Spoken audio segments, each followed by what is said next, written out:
Are you having a hard time figuring out what to get Dad for Father's Day?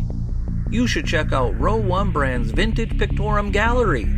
They have America's best sports art. With over 7,200 historic sports prints, you're assured to find something unique for Dad this Father's Day. Instead of a boring old tie, get him a historic baseball photo taken by Henry High Sandom at the historic Polo Grounds Stadium in New York City during the 1894 Temple Cup. Or, if he's an NFL buff, check out the 1963 vintage NFL poster. These are so good looking that you'll be amazed how they turn out. Shop now at sportshistorynetwork.com/row1 and save 15% off your order. This podcast is part of the Sports History Network, your headquarters for the yesteryear of your favorite sport. You can learn more at sportshistorynetwork.com. Hi folks, welcome to another installment of the Pigskin Past. I'm your host, Joe Zagorski, and today we're going to be talking, the topic is Remembering the Unheralded Games, Part 1. Now, for every great and historic game in NFL history, there are undoubtedly hundreds of other games which are probably just as exciting, but they just didn't possess the ramifications that many of those historic games did. For example, the Ice Bowl was played in the playoffs in the NFL championship game. And of course, that added to the drama. But for the next several Pigskin Past programs, I'll try to talk about and re-explore some of those thrilling games that are not really well remembered. The first of these unique games occurred way back in 1972 at the Los Angeles Memorial Coliseum. Now, in 1972, pro football was still primarily a running game, and the rules dictated that to be so. Heck, even the playing fields lent themselves to run the ball first, throw the ball second. Now, that was because the hash marks were changed in 72 to be placed closer to each other, thus closer to the middle of the field. Now, this in turn allowed more room along the sides of the field for running backs to run sweeps. Now, there were more running backs in 1972 who gained at least 1,000 yards rushing in 1 year than in any other year before. All of which makes the game on November 19th, 1972 between the Minnesota Vikings and the Los Angeles Rams so unique. It would be the highest scoring game of the year for both of those teams, as Fran Tarkenton of the Vikings threw for 319 yards and 4 touchdowns. For his part, quarterback Roman Gabriel of the Rams would complete 25 passes in that game, which at that time was his second highest career total ever in that category. Now, the productivity was spread all around, it's important to note. Minnesota fullback Bill Brown caught 5 passes worth a career-best 116 yards. Brown scored 3 touchdowns in the game, including a spectacular 76-yard catch and carry from Tarkenton. On that specific play in the third quarter, Brown ran down to the middle of the field, caught the ball at the Vikings' 45-yard line, then bounced off of Rams linebackers Jim Purnell and Ram defensive back Jim Nettles, and then just sprinted untouched the rest of the way to stride into the Los Angeles end zone. Now, Minnesota wide receiver John Gilliam was similar to Tarkenton in that both men were new to the Vikings. Well, sort of. Gilliam had just been traded from St. Louis to Minnesota, while Tarkenton actually began his career in Minnesota way back in 1961, in the inaugural year of the Vikings. But Tarkenton was traded to the New York Giants, and he spent 5 years there from 1967 to 1971.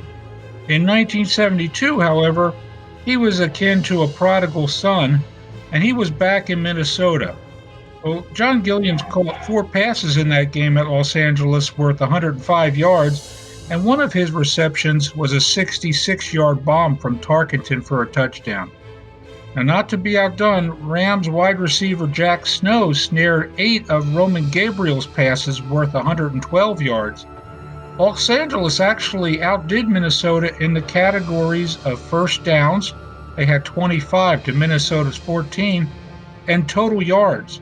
They had 426 to Minnesota's 375, and the Rams even held a 20-10 lead at halftime.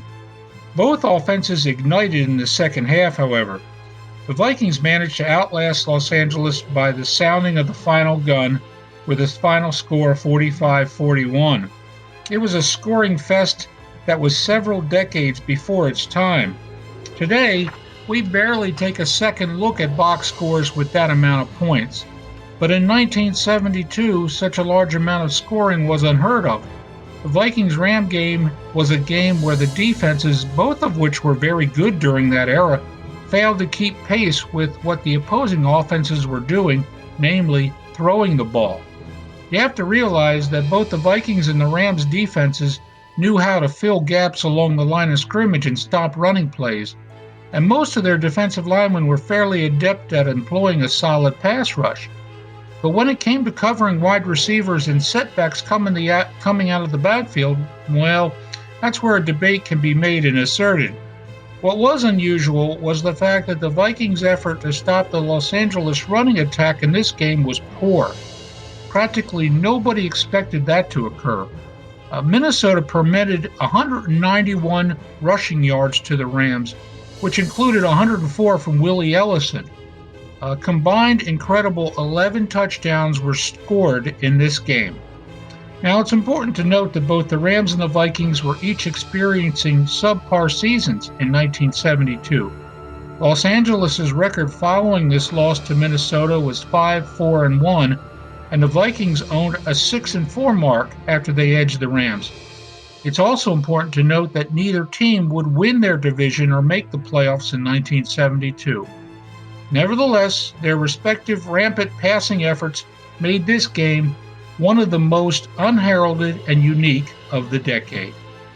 I'd like to thank you for listening in today, and stay tuned for the next installment of the Pigskin Past. I'm your host, Joe Zagorski. Have a great evening. Bye-bye.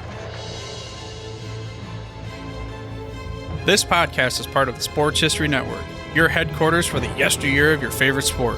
You can learn more at sportshistorynetwork.com.